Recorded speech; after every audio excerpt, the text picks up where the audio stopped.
ചീനിച്ചട്ടി അടുപ്പത്തേക്ക് വെച്ചിട്ട് അതിലേക്ക് കുറച്ച് വെള്ളം ഒഴിച്ച് കൊടുക്കാം കേട്ടോ. ശരിക്കും ഒരു അര ഗ്ലാസ്സോളം വെള്ളം ഒഴിച്ച് കൊടുത്തിട്ട് നമ്മൾ അതിലേക്ക് സവോള, ഇപ്പോൾ ഒരു 3 സവോള മീഡിയം സൈസുള്ള സവോള അതിൽ കൊത്തി അരിഞ്ഞ് ചേർത്ത് കൊടുക്കുന്നുണ്ട്. അതിലേക്ക് ആവശ്യത്തിനുള്ള ഉപ്പും കൂടെ ചേർത്ത് കൊടുത്തിട്ട് നമ്മളിവിടെ സവോള വഴറ്റിയെടുക്കണം കേട്ടോ. നമ്മൾ നോർമലായിട്ട് എണ്ണ നല്ലോണം ഒഴിച്ച് വഴറ്റിയെടുക്കും. നമ്മളിവിടെ എണ്ണ വളരെ കുറച്ചും പെട്ടെന്ന് വഴറ്റിയെടുക്കാനുള്ള ഒരു ടെക്നിക്കാണ് കേട്ടോ. നമ്മൾ മൂടി വെച്ച് 2-3 സെക്കൻഡ് കഴിയുമ്പോഴേക്കും തന്നെ സവോള നല്ല സോഫ്റ്റായി കിട്ടും.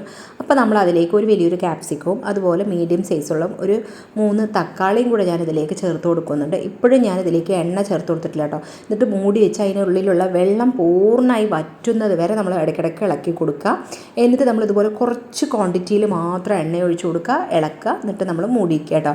എപ്പോഴും എണ്ണയിലാണെങ്കിൽ പോലും സവോള പെട്ടെന്ന് വഴന്ന് കിട്ടാനായിട്ട് നമ്മൾ തുറന്ന് വെച്ച് വഴറ്റി കഴിഞ്ഞാൽ പെട്ടെന്ന് വഴന്ന് കിട്ടില്ല. അതേസമയം നമ്മളത് മൂടി വെക്കുകയാണെന്നുണ്ടെങ്കിൽ പെട്ടെന്ന് തന്നെ നമുക്ക് വഴറ്റിയെടുക്കാനായിട്ട് സാധിക്കും. ഇപ്പോൾ അത്യാവശ്യം നല്ല രീതിയിൽ തന്നെ നമ്മൾ കുറച്ച് എണ്ണയിൽ വഴറ്റിയെടുത്തു. ഇനി ആവശ്യത്തിനുള്ള മഞ്ഞൾപ്പൊടിയും അതുപോലെ കാശ്മീരി ചില്ലി പൗഡർ 1 ടേബിൾ സ്പൂണും ചിക്കൻ മസാലയും കുറച്ച് ഗരം മസാലപ്പൊടി അതുപോലെ ഇഞ്ചി വെളുത്തുള്ളി പേസ്റ്റും ആവശ്യത്തിനുള്ള ഉപ്പും കൂടെ ചേർത്തിട്ട് ഒന്ന് നന്നായി ഒന്ന് വഴറ്റിയെടുക്കുക കേട്ടോ. ഇപ്പോൾ ഇതിലെ എണ്ണയെല്ലാം തന്നെ നല്ല രീതിയിൽ തെളിഞ്ഞ് വന്നിട്ടുണ്ട്. നമ്മൾ ഒരുപാട് എണ്ണ ഒഴിച്ചിട്ടില്ല. സാധാരണ നമ്മളിതുപോലെ നിറച്ചും സവോളയും തക്കാളിയും ഒക്കെ വഴറ്റിയെടുക്കണമെങ്കിൽ കൂടുതലായിട്ട് നമ്മൾ എണ്ണ ഒഴിക്കണം. അപ്പോൾ അത് ഇങ്ങനെ ആയി കിട്ടിയതിന് ശേഷം നമ്മൾ അതിലേക്ക് കുറച്ച് സോയ സോസും കൂടെ ഒഴിച്ചു കൊടുക്കുന്നുണ്ട് കേട്ടോ. എന്നിട്ട് ഒന്ന് ഇളക്കി കൊടുത്തതിന് ശേഷം നമ്മളിതിലേക്ക് കാടമുട്ട കുറച്ച് നമുക്ക് ആവശ്യത്തിനനുസരിച്ച് കാടമുട്ട പുഴുങ്ങിയെടുത്തതും കൂടി നമ്മളിതാ ഇതിലേക്ക് ചേർത്ത് കൊടുത്തിട്ട് നന്നായി ഒന്ന് വഴറ്റിയെടുക്കാം കേട്ടോ.